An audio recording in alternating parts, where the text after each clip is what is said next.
तो आप सुन रहे थे गृह मंत्री को, वो कहते हैं कि संविधान ने सदन को शक्ति दी है और ऐसा भी नहीं है कि देश में पहली बार कोई अध्यादेश आया हो। घनेंद्र भारद्वाज जी, फिर विरोध क्यों किया जा रहा है? संविधान ने यदि शक्तियां दी और केंद्र वही कर रहा है जो संविधान ने उसको अधिकार दिया है।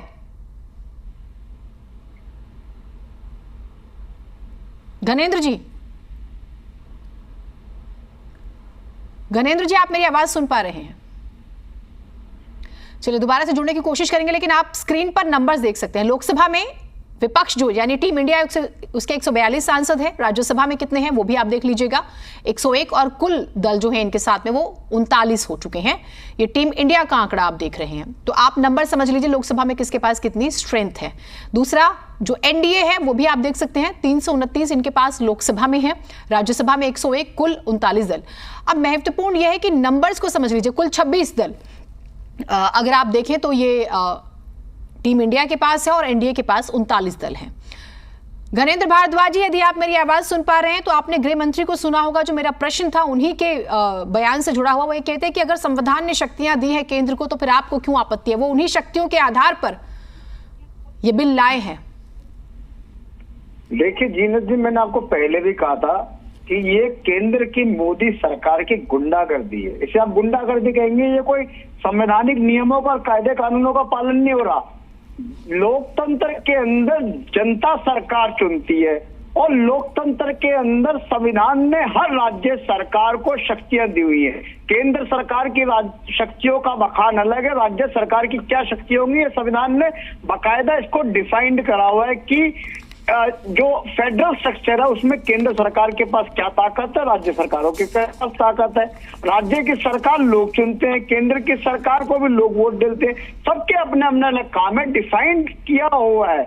लेकिन केंद्र की सरकार और मोदी सरकार लगातार आम आदमी पार्टी की सरकार से इंटेंशनली बदले ले रही है, इंटेंशनली आम आदमी पार्टी की सरकार को काम नहीं करने दे रही, क्योंकि केंद्र की सरकार और मोदी सरकार को लगता है कि जो अरविंद केजरीवाल काम कर रहे हैं वो गरीब आदमी के लिए क्यों काम कर रहे हैं, क्यों गरीब आदमी को बिजली फ्री मिल रही है दिल्ली में, क्यों गरीब आदमी को पानी फ्री मिल रहा है, क्यों गरीब की महिलाओं की यात्रा फ्री कर रही है। ये तमाम ऐसी बातें जो नरेंद्र मोदी को पसंद नहीं है, क्योंकि नरेंद्र मोदी कॉर्पोरेट के नेता हैं, वो कॉर्पोरेट के प्रधानमंत्री है। उनका एक ही काम है कि किस तरीके से आप इस आरोप का आधार समझाइए। यदि आप अधिकारी, दिल्ली सरकार अगर अधिकारियों का ट्रांसफर पोस्टिंग नहीं कर पाएगी, सारी लड़ाई इसकी है ना ग्रुप ए के ऑफिसर्स की, तो दिल्ली वालों को पानी मिलना बंद हो जाएगा, बिजली मिलनी बंद हो जाएगी, स्कूल बंद हो जाएंगे, ये सारी समस्याएं आ जाएंगी, फ्री बस ट्रैवल बंद हो जाएगा। जो फैसिलिटीज आप देते हैं, जिसका आप दावा करते हैं, वो कैसे प्रभावित होगा, जरा समझाइए आप।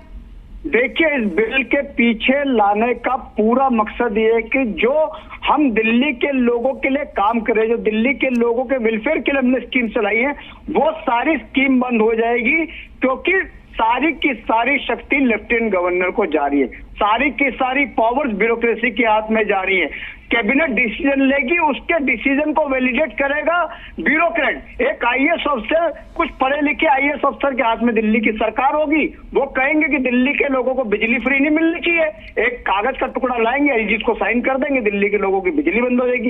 एक कागज का टुकड़ा लाएंगे और चीफ सेक्रेटरी कहेगा पानी नहीं मिलना चाहिए, पानी फ्री बंद हो जाएगा। एक कागज का टुकड़ा लाएंगे, चीफ सेक्रेटरी एलजी को कहेगा कि जी बस की यात्रा बंद कर दो। तमाम सारी चीजों को बंद करने की एक घिनौनी साजिश नरेंद्र मोदी ने रची है। आज संविधान के लिए, लोकतंत्र के लिए काला दिन है, काला डे। ठीक है अनुज अत्रे जी, ठीक है सर, ठीक है। अनुज अत्रे जी कांग्रेस पार्टी की तरफ से। अनुज अत्रे जी, विरोध क्या सिर्फ विरोध के लिए हो रहा है? क्योंकि नंबर्स में तो कहीं पर भी नहीं है ना। आप लोग लोकसभा में देख लीजिए, राज्यसभा में आप लोग अपनी पिच तैयार कर रहे हैं, एनडीए की अपनी पिच तैयार है, तो क्या ये लड़ाई मैसेजिंग की हो रही है? नहीं जीनत जी, ये मैसेजिंग की लड़ाई नहीं है, ये संविधान के आधार पर देश चलाने की लड़ाई है। संवैधानिक रूप से जो लोकतांत्रिक तरीके से चुनी हुई सरकार के जो अधिकार हैं, उन अधिकारों को बचाने के लिए ये लड़ाई है। यहाँ प्रश्न किसी एक पार्टी के या दूसरी पार्टी का नहीं है।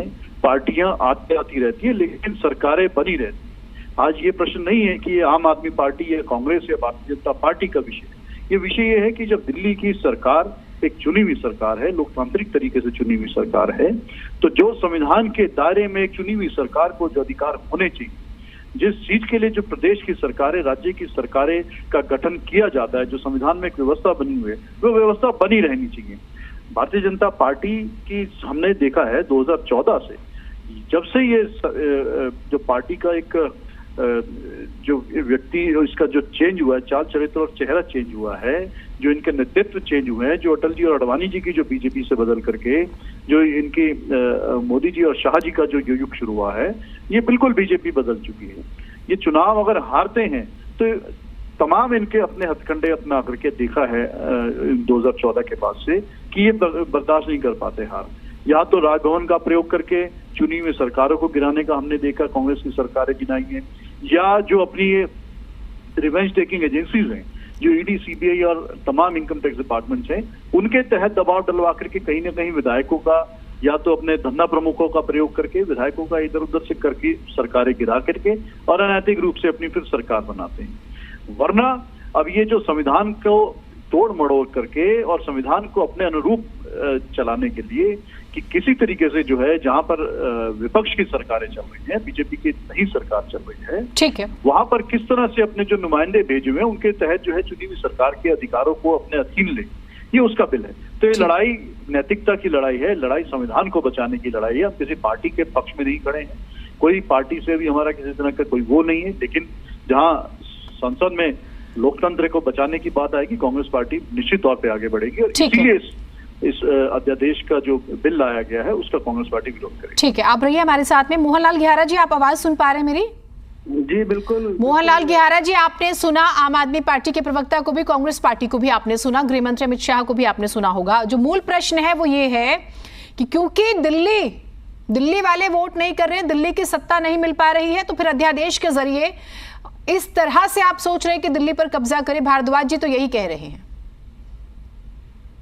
देखिए, अभी मैं बड़े ध्यान से सुन रहा था जब आम आदमी पार्टी के नेता, बुद्धिजीवी नेता ये बता रहे थे कि कागज का टुकड़ा लाएंगे और ये बिजली जो देते हैं साहब, जैसा ही कहते हैं कि मुफ्त देते हैं, मुफ्त पानी देते हैं, उसको बंद हो जाएगा। इनसे जरा ये भी पूछ लीजिएगा कि 2013 से लेके माननीय सुप्रीम कोर्ट के निर्णय से पहले तक भी इन्हीं के हाथ में सब, केंद्र के हाथ में सब कुछ था और कई एलजी बदले, और एलजी एक नहीं 2 3 4 एलजी बदल चुके हैं।